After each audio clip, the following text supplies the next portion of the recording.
Good evening, students. Today, let us go for the silent features of the Indian Constitution. As you know that Indian Constitution has adopted many of the silent features from different countries, and this was done by the Constituent Assembly.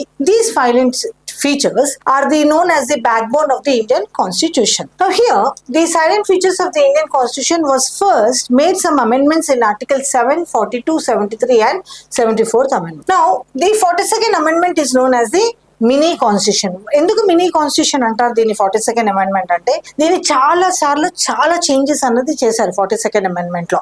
Almost ఇచ్చిన ఒక 20-30 articles లో 20 నుండి 22 articles ని వాళ్ళు change చేయాల్సి వచ్చింది. ఎందుకంటే మనం 1950లో కాన్స్టిట్యూయెంట్ అసెంబ్లీ ఎప్పుడైతే మన కాన్స్టిట్యూషన్ ఫ్రేమ్ చేసిందో అప్పటి పరిస్థితికిను ఒక 10-15 సంవత్సరాల తర్వాత మన ఇండియన్ పరిస్థితిలో చాలా మార్పులు వచ్చాయి. ఫర్ ఎగ్జాంపుల్, బైఫర్కేషన్ అయింది ఇండియా పాకిస్తాన్ కి. మనకు చాలా పాకిస్తాన్ తోని మనకు చాలా డిఫరెన్సెస్ వచ్చినాయి. వార్స్ అనేది డిక్లేర్ చేస్తున్నారు పాకిస్తాన్ వాళ్ళు. మీ హిందీ ఇక్కడ సెక్యులరిజం అనేది లేకుండా ముస్లిమ్స్ తో మనకు చాలా ప్రాబ్లమ్స్ ఫేస్ చేసాము. మైగ్రెంట్ మన హిందూస్ పాకిస్తాన్ లో ఉన్న మైగ్రెంట్స్ ని సరిగ్గా చూడకపోవడము, వాళ్ళు తిరిగి మళ్ళీ ఇండియాకి రావడము, సిటిజన్షిప్, ఈ ప్రాబ్లమ్స్ మూలాన అండ్ చాలా వరకు మన India was totally drained by the British people. మన దగ్గర ఉన్నదంతా కూడా వాళ్ళు దోచుకొని పోయారు. సో మనలో మనం పోట్లాడుకుంటూ ఇంకా కాన్స్టిట్యూషన్ సరిగా ఫ్రేమ్ చేయలేకపోవడానికి కారణంగా మనము 42nd అమెండ్మెంట్ లో మొత్తం కాన్స్టిట్యూషన్ చాలా రీఫ్రేమ్ చేసాము.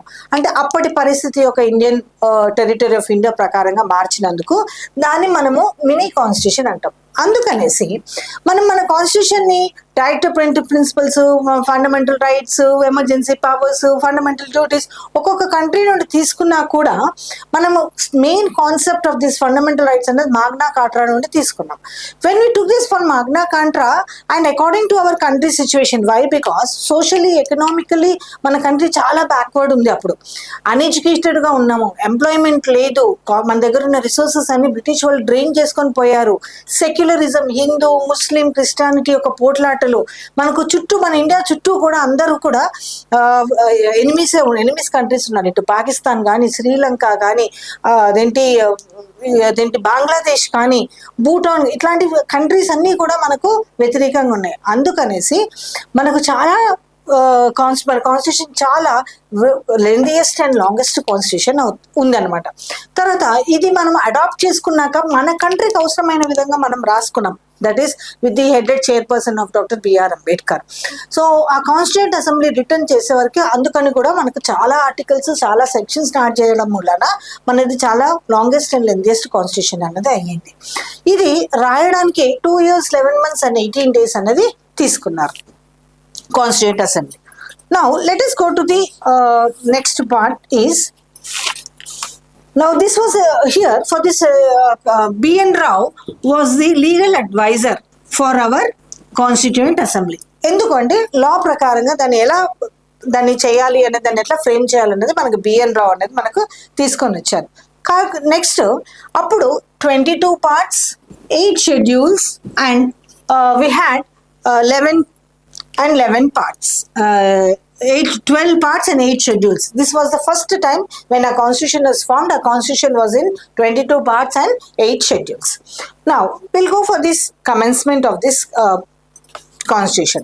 Now here we will be, in the first part we were talking about Purna Swaraj. You know what is meaning of Purna Swaraj? Purna Swaraj was framed as, so ఇది Purna Swaraj is the word which we used from our country. మనకు ఎప్పుడు కూడా Britishers little part of freedom అనేది ఇచ్చి control అంతా వాళ్ళు తీసుకున్నారు. అలా కాదు, we need total governance of our Indian government అన్నది ఫాలో అయ్యాం. దాన్నే మనము పూర్ణ స్వరాజ్ అంటాం. ఇప్పుడు ఇక్కడ మనకు ఫండమెంటల్ రైట్స్ కానీ, డిపిఎస్పి కానీ, ఫండమెంటల్ డ్యూటీస్ కానీ, లేకపోతే ఎమర్జెన్సీ ప్రొవిజన్స్ కానీ, these are all were adopted. ఒక్కొక్క కంట్రీ నుండి ఒక్కొక్కటి మనం అడాప్ట్ చేసుకొని మన కాన్స్టిట్యూషన్ అనేది ఫామ్ చేసాము. అందుకనేసి it is known as borrowed wisdom of the world. ఇక్కడ మనకు ఒక వర్డ్ ఉంటుంది, borrow wisdom of the world. ఎందుకు ఈ వర్డ్ మనకు ఇచ్చారంటే, మనం ఇవన్నీ కూడా మన కాన్స్టిట్యూషన్ లో ఉన్న ఇంపార్టెంట్ సైలెంట్ ఫీచర్స్ అన్ని కూడా మనము బారో చేసుకున్నాం, అడాప్ట్ చేసుకున్నాం. వేరే కంట్రీ నుండి మనం తీసుకొని మన కంట్రీకి ఎలా అవసరమో దాని విధంగా మనం మార్చుకున్నాం. అందుకని ఈ borrow wisdom of the world, ఇది మీకు కంపల్సరీ క్వశ్చన్ అనేది రావచ్చు. అందుకని కూడా మనకు అందుకని కూడా మన కాన్స్టిట్యూషన్ అనేది చాలా పెద్దగా అయింది. That is the reason it is known as written constitution, lengthiest constitution and longest constitution. And because ఆ country was really following a lot of problems like socio economical problems అన్నది చాలా ఫాలో అవుతుంది. Unemployment ఉన్నప్పుడు, education లేదు, ఉమెన్కి ఒక freedom అన్నది లేదు, మనకు ఏమంటే రిసోర్సెస్ అన్నది లేవు, ఇండస్ట్రీస్ అన్నది లేవు. We are totally dependent on agriculture. ఆ అగ్రికల్చర్ మీద కూడా ఇంతమందికి ఎంప్లాయ్మెంట్ అన్నది ఉండదు. అందుకనేసి కూడా we have to take all these people are all the population one side and education awareness అన్నది compulsory we have to give them. Now will go to the second part is rigidity and the next part is rigidity and flexibility. Now what is the meaning of rigidity and flexibility? Rigid అంటే meaning ఏంటి? చాలా గట్టిగా ఉండడం, ఎక్కడ కూడా మనము compromise అవ్వకపోవడం is rigidity. Flexible అంటే సర్లే ఈసారికి మనం మార్చుకున్నాం ఇప్పుడున్న విధంగా, నెక్స్ట్ టైంకి మళ్ళీ దాన్ని రిజిడ్గా చేయొచ్చు, అది మన కాన్స్టిట్యూషన్. ఫర్ ఎగ్జాంపుల్ మనం ఎంత ఫ్లెక్సిబుల్ అంటే మనము ఎన్ నెంబర్ ఆఫ్ అమెండ్మెంట్స్ చేసినాం. ఇప్పటికి ఒక 400 సార్లు మనం అమెండ్మెంట్స్ చేస్తాం. అంటే మన కాన్స్టిట్యూషన్ ని మనకు కావాల్సిన విధంగా మనం చేంజెస్ చేసుకుంటూ వెళ్ళాం. ఇన్నిసార్లు ఏ కంట్రీ కూడా చేయలేదు. ఎందుకు చేసాము అని అంటే we are still developing country. Developing కంట్రీలో చాలా ప్రాబ్లమ్స్ ఉంటాయి. ఆ ప్రాబ్లమ్స్ ని మనము దాన్ని దాటుకుంటూ మనకు అనుకూలంగా మనము మార్చుకుంటూ వెళ్ళాం. అక్కడ రిజిడ్ కూడా ఉన్నాం. కొన్ని ప్లేసెస్ ఎంత రిజిడ్ అంటే emergency powers is the best example for that. Emergency power లో ఎవరైనా వార్ డిక్లేర్ చేసినప్పుడు ప్రెసిడెంట్ రూల్ కానీ లేకపోతే ఎమర్జెన్సీ పవర్ అనేది మనం డిక్లేర్ చేస్తాం. అట్లాగే ఎవ్రీ స్టేట్ అసెంబ్లీలో కూడా ఎప్పుడైతే గవర్నమెంట్ డిసాల్వ్ అవుతుందో ఎలక్షన్స్ అనేది పెడతాం. దాన్ని మనం గవర్నర్ రూల్. అక్కడ ఎంత ఫ్లెక్సిబుల్, ఎంత రిజిడ్ గా ఉంటాం అంటే దాన్ని మనం ఎటువంటి చేంజెస్ అన్నది కూడా మనం ఇంతవరకు చేయలేదు. So that is known as rigid and flexibility. Now next we will be talking about federal with unitary features. Federal and with unitary features. Now what is meaning of federal? Federal అంటే ఏంటంటే division of the powers between union and the state. మన powers అన్ని కూడా union కి కొన్ని, state కి కొన్ని అనేది మనము డివైడ్ చేసుకున్నాం. దాన్ని ఫెడరలిజం అంటాం. కానీ ఈ ఫెడరలిజం లో కూడా మనకు యూనిటరీ ఫీచర్స్ అన్నది ఉంటుంది. యూనిటరీ అంటే సెంట్రల్ కి ఎక్కువ కంట్రోల్ ఉంటుంది. సెంట్రల్ చెప్పినట్టు స్టేట్ అన్నది వినాలా, స్టేట్స్ అన్ని కూడా సెంట్రల్ చెప్పినట్టుగా వింటుంది. That is what is meaning of your with unitary features. United గా ఉండడం, స్టేట్ సెంట్రల్ యునైటెడ్ గా ఉంటూ ఎవరి ఫీచర్స్ వాళ్ళు చేసుకోవడం. ఫెడరలిజం అంటే the powers divided between your central and your state. That is what is known as your federalism. Will go for the next point, that is parliamentary form of government. Parliamentary form of government ఇది ఎక్కడి నుండి తీసుకున్నాము మనము అంటే British దగ్గర నుండి తీసుకున్నాం. మనం బ్రిటిషర్స్ రూల్ చేసినప్పుడు మనకి ఇది చాలా నచ్చింది. పార్లమెంటరీ ఫార్మ్ ఆఫ్ గవర్నమెంట్ ఏంటి అంటే parliament consist of 3 organs. One is parliament ఎన్ని ఆర్గన్స్ కన్స్టిట్యూట్ అవుతాయి? 3 organs. Lok Sabha, Rajya Sabha and president. So A bill అయినా కూడా the bill of the ruling party will be passed in the Lok Sabha and majority will be taken and that bill will be passed to the Rajya Sabha. Rajya Sabha also will pass the bill and send it to the president. President will assent the bill. Assent అంటే మన government of India యొక్క రాజముద్రిక అంటారు. దాని stamp వేసి signature వేసి then we say that the bill is passed in the parliament. Lok Sabha ఏంటి? It is known as a lower house and it is very stronger house and it is directly elected. Rajya Sabha ఏంటి? Indirect elections ఉంటాయి and elections are indirectly given. You know the president, how the president is formed. President is known as the first executive of our country. This is what is known as the parliamentary form of government. అదే state కి వచ్చామనుకోండి, ఒక్కొక్కసారి యూనికెమరలిజం, బైకెమరలిజం. యూని అంటే single, by అంటే 2. యూని అంటే ఏంటి? ఒకటే legislation ఉంటుంది. By అంటే ఎమ్మెల్యేస్ అండ్ ఎమ్మెల్సీస్. సో మన తెలంగాణ ఇస్ అనే బైకెమరల్. కొన్ని సౌత్ కంట్రీస్ అన్ని కూడా బైకెమరల్ అన్నది ఉన్నది. Now next will be talking about DPSP. DPSP అనేది directive principles of the state policy which we have in part 4 of the Indian Constitution. What is DPSP? DPSP is nothing but welfare of the state and welfare of the people. Like వాళ్ళ wages గురించి, వాళ్ళ working conditions గురించి, వాళ్ళ livelihood గురించి, వాళ్ళ health గురించి, వాళ్ళ safety గురించి, progress of the state like metros, medical colleges, parks, education institutions ఇవన్నీ డెవలప్ చేసేదాన్ని మనము డిపిఎస్పిలో చేస్తాం. DPSP consist in your part 4 of the Indian Constitution. Now we'll talk about your fundamental rights. Fundamental rights comes under your part 3. Part 3 lo we talk about these fundamental rights from your articles 12 to 35. Fundamental rights అంటే ఏంటి? They are enforceable by law. అంటే fundamental right లో మనం ఏ తప్పు చేసినా కూడా the government will stop us. నువ్వు చేసేది తప్పు, నువ్వు తప్పు చేస్తే గానీ మేము అరెస్ట్ చేస్తాము, నీకు ఒక పనిష్మెంట్ ఉంటుంది అన్నది మన ఫండమెంటల్ రైట్స్. అలా ఆర్టికల్ 14 నుంచి మనం మాట్లాడితే right to equality, okay, right to employment, no discrimination, untouchability removal, no title, freedom of speech and expression, private దీంటి పర్సనల్ లిబర్టీ, ఇవన్నీ కూడా మన ఫండమెంటల్ రైట్స్ అన్నది మనకు ఉంటుంది. ఇవన్నీ కూడా మనకు రైట్ కానీ మనకు ఇవ్వకపోతే మనము క్వశ్చన్ చేసే పద్ధతి కూడా ఉంది గవర్నమెంట్. దాన్ని మనం 5 writs గా చూపిస్తాము. Article 32 and 226. ఆర్టికల్ 32 ఏమో సుప్రీంకోర్టు, 226 ఏమో హైకోర్టు. దాంట్లో మనం కేసు వేయొచ్చు. ఏమనేసి, ఈ గవర్నమెంట్ ఆఫీసర్ సరిగా పనిచేయట్లేదు, ఈ గవర్నమెంట్ ఆఫీసర్ నాకు తప్పుగా ఇన్ఫర్మేషన్ ఇచ్చారు, లేకపోతే ఈ గవర్నమెంట్ ఆఫీసర్ వల్ల నేను మోసపోయి ఉన్నాను, దాన్ని మనం రిట్స్ అంటాము. సో ఆర్టికల్ 32 లో మనం క్లియర్ గా చెప్తాం అనమాట దీని రిట్స్ గురించి. అది మన ఫండమెంటల్ రైట్స్.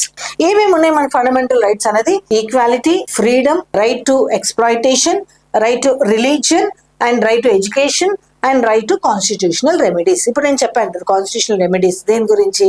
మనకు రిట్స్ ఉంటాయి, 5 రిట్స్. మనం క్వశ్చన్ చేయొచ్చు గవర్నమెంట్. అది పిల్ పిటిషన్స్ కూడా వేయచ్చు, పబ్లిక్ ఇంట్రెస్ట్ లిటిగేషన్ పిటిషన్స్ అంటాం దాన్ని. Next will go for fundamental duties. Now what is this fundamental duties? Fundamental duties talks under your party 4A which consisting of 51A. ఒకటే article గురించి మనం ఇందులో మాట్లాడతాము, దాన్ని మనము 51A గురించి మాట్లాడతాం. సో మనకు స్టార్టింగ్ లో ఓన్లీ 10 ఫండమెంటల్ రైట్స్ ఉండేది. But in the constitution of 42nd amendment లో 11th ఫండమెంటల్ రైట్ అన్నది దాంట్లో ఇంక్లూడ్ చేశారు. ఏంటి ఆ 11th ఫండమెంటల్ రైట్ అంటే, ఇంతకు ముందు డైరెక్ట్ ప్రిన్సిపల్ ఆఫ్ స్టేట్ పాలసీలో రైట్ టు ఎడ్యుకేషన్ ఉండేది. అప్పుడు ఏంటి, ఇష్టమైన వాళ్ళు వాళ్ళ పిల్లలు స్కూల్ కి పంపించేవాళ్ళు, కొంతమంది జాబ్ చేసుకునేవాళ్ళు. చైల్డ్ లేబర్ అనేది రోజు రోజుకి పెరిగిపోయింది. అప్పుడు గవర్నమెంట్ ఏం చేసిందంటే, జ్యుడిషియరీ గవర్నమెంట్ ఒక అడ్వైస్ తోని జ్యుడిషియరీ ఏం చేసిందంటే, ఈ డిపిఎస్పీల నుండి ఉన్న రైట్ టు ఎడ్యుకేషన్ ని తీసుకొచ్చి ఫండమెంటల్ రైట్ లో కలిపి అదొక కంపల్సరీ డ్యూటీగా చేసింది. ఎవరైతే పేరెంట్స్ కానీ లేకపోతే వాళ్ళ యొక్క ఏమంటారు వాళ్ళని బాగోగులు చూసుకునే వాళ్ళు కానీ, అడాప్షన్ చేసుకునే వాళ్ళు కానీ, ఎవరైనా గైడ్ చేసేవాళ్ళు కానీ, అలాంటి వాళ్ళు వాళ్ళ పిల్లల్ని కానీ స్కూల్కి కానీ పంపించకపోతే the parents are the guardians will be arrested. So naturally ఎవరు కూడా అరెస్ట్ అవ్వాలని ఇష్టం ఉండదు. అందుకని అప్పుడు కంపల్సరీ ఫ్రీ ఎడ్యుకేషన్ అన్నది చేశారు. ఈ ఎడ్యుకేషన్ 11th లో ఏమని చెప్పారంటే, from the age 16 to 14 years free education to all the children in government schools. అది ఎట్లా ఉందంటే, గవర్నమెంట్ స్కూల్స్ ని ఇంప్రూవ్ చేసినట్టుంది. పిల్లలకి మిడ్ డే మీల్స్ ఇవ్వడము, స్కూల్ బ్యాగ్స్ ఇవ్వడము, ఫ్రీ ఎడ్యుకేషన్స్ ఇవ్వడము. సో స్కూల్స్ కి కూడా పిల్లలకి కూడా ఇంట్రెస్ట్ కలిగించి ఎడ్యుకేషన్ అనేది తీసుకొని వచ్చారు. Next will be talking about single citizenship. What is meaning of citizenship? Citizenship is every citizen, the population. First of all, the population is divided into 2. One is citizen and next one is alien. Alien ante manam non-citizen అని కూడా అంటాం. Citizen అంటే any individual who have civil and political rights is known as a citizen. A person who does not have civil and political rights are known as the alliance. So ఇక్కడ మనకు ఒకటే citizenship, because we say it as Indian. So ఒకటే ఉంటుంది మనకు citizenship. But అది మీకు అమెరికాకి వెళ్ళింది అనుకోండి, కంట్రీకి ఒక సిటిజన్షిప్ ఉంటుంది, స్టేట్ కి 2 సిటిజన్షిప్స్ ఉంటాయి. That is known as dual citizenship. But in India we have only single, that is known as single citizenship. Now next one will talk about adult franchise. What is meaning of adult franchise? Adult franchise అంటే voting system. ప్రతి male కానీ female కంటే ఆడవాళ్ళు కానీ మగవాళ్ళు కానీ 18 సంవత్సరాలు నిండిన తర్వాత ఓటింగ్ రైట్ అన్నది ఉంటుంది. దాన్ని అడల్ట్ సఫ్రేజ్ అంటాం మనం. ఈ ఓటింగ్ రైట్ అంటే ఏంటి? స్టేట్ ఎలక్షన్స్ లో కానీ లేకపోతే సెంట్రల్ ఎలక్షన్స్ లో కానీ every person has a right to go and vote. అంటే to elect their own representatives. వీలే కదా మన ఎమ్మెల్యేస్, అక్కడ ఎంపీసే కదా మొత్తం కంట్రీని రూల్ చేసేది ఆన్ బిహాఫ్ ఆఫ్ అస్. అలాంటి వాళ్ళని మనం ఎలెక్ట్ చేసేదాన్ని మనం అడల్ట్ సఫ్రేజ్ అని అంటాము. Next one is bicameralism. Bi అంటే ఏంటి? సో 2 సభాస్ ఉండేదాన్ని మనం బైకెమరలిజం అంటాం. పార్లమెంట్ లో కూడా మనకు 2 ఉంటాయి, Lok Sabha and Rajya Sabha. Every state legislation లో కూడా మనకు 2 ఉంటాయి, that is MLAs and MLCs. Vidhan Soudha and Vidhan Parishad. వీళ్ళిద్దరు ఏంటంటే MLAs are directly elected, MLCs are indirectly elected. లోక్సభలో దే ఆర్ డైరెక్ట్లీ ఎలక్టెడ్, రాజ్యసభలో they are indirectly elected. So parliament లో we have 2 houses and even in state legis, but not all state legislatives have 2 bicameral. South లో తమిళనాడుకి, మనకు ఆంధ్రప్రదేశ్, మనకు అంటే తెలంగాణకు, ఆంధ్రప్రదేశ్ కి వీ హ్యావ్ బైకెమరల్. బైకామరలిజం, రెండు ఉన్నాయి. ఎమ్మెల్యేస్ ఉన్నారు ప్లస్ ఎమ్మెల్సీస్ కూడా ఉన్నారు. Now will go for panchayat raj. Next one is panchayat raj. దీనే మనము లోకల్ బాడీస్ అని కూడా అంటాం. నా ఇది 74th అమెండ్మెంట్ లో తీసుకొని వచ్చారు. ఇంతకు ముందు స్టార్టింగ్ లో లేదు మనకు, బట్ 74th అమెండ్మెంట్ లో Panchayat Raj, that is local bodies తీసుకొచ్చారు. ఇది దాని గురించి మాట్లాడుతుందంటే లోకల్ సెల్ఫ్ గవర్నింగ్ బాడీస్. దీన్నే మనము లోకల్ సెల్ఫ్ గవర్నింగ్ బాడీస్. అందుకే మనకు మున్సిపల్ కార్పొరేషన్స్ అనేది ఒకటి తీసుకొచ్చారు. ప్రతి మున్సిపల్ కార్పొరేషన్ ని డెవలప్ చేశారు. ఒక పెద్ద సిటీని డివైడ్ చేసి కార్పొరేషన్స్ గా డెవలప్ చేసేదానికి పంచాయత్ రాజ్ సిస్టమ్ అనేది మనకు తీసుకొచ్చారు. ఇక్కడ మీకు క్వశ్చన్ అడగొచ్చు, ఏ అమెండ్మెంట్ లో ఓకే మీకు పంచాయత్ రాజ్ అనేది మనకు తీసుకొని వచ్చారు. Last one special provisions for backward అదేంటి ఎస్సీస్ and STs. Special reservations, special quotas in the employment, this all are comes under. It is nothing but to develop them. Because in British period కన్నా ముందు నుండి కూడా ఈ reserved candidates ని చాలా develop కాకుండా చేశారు చాలా మిగతా వాళ్ళందరూ కూడా. అలాంటి వాళ్ళని ఇంకా డెవలప్ చేసి అందరితో సమానంగా ఉంచడానికి ఈ స్పెషల్ ప్రొవిజన్స్ అనేది ఇచ్చారు. ఎస్సీ ఎస్టీస్ అనేది స్పెషల్ ప్రొవిజన్. ఇప్పుడు ఇవి అన్ని కూడా ఫండమెంటల్ రైట్స్ కిందకి వస్తాయి మన. సో ప్రతి ఇండివిజువల్ కు ఉంటది. ఇవే కాకుండా మనకు కొన్ని స్పెషల్ ప్రొవిజన్స్ అనేది ఇచ్చారు. దేనికి మనకు కొన్ని ఇండిపెండెంట్ ఏజెన్సీస్ అనేది కొన్ని ఇచ్చారు. ఇది మీకు క్వశ్చన్ రావచ్చు, what are the independent agency? మనకి ఎన్ని ఇండిపెండెంట్ ఏజెన్సీస్ ఉన్నాయి అన్నది మనం ఇప్పుడు మాట్లాడు. We have 5 independent agencies. First one is Election Commission. This is first one. Second one is your Controller, Auditor General, and third one is Union and State Public Service Commission, and the last one is Finance Commission, and the last one is Union Control. So these are the independent agencies. Once again I repeat. First one is the Election Commission. We have 2 election commissions. One is State Election Commission. Next one is Central Election Commission. Election Commission duty ఏంటంటే state లో కానీ central లో కానీ compulsory they will see that the election commissions are conducted. Next, Controller, Auditor General. మనకి ఇద్దరు ఉంటారు, state లో ఉంటారు, సెంట్రల్ లో ఉంటారు. దీని కన్సాలిడేటెడ్ ఫండ్ అంటారు. మనకి ఏవేవైతే అమౌంట్ రిసీవ్ చేసుకుంటామో సెంట్రల్ లో స్టేట్ లో ఎలా వస్తుంది సెంట్రల్ కి?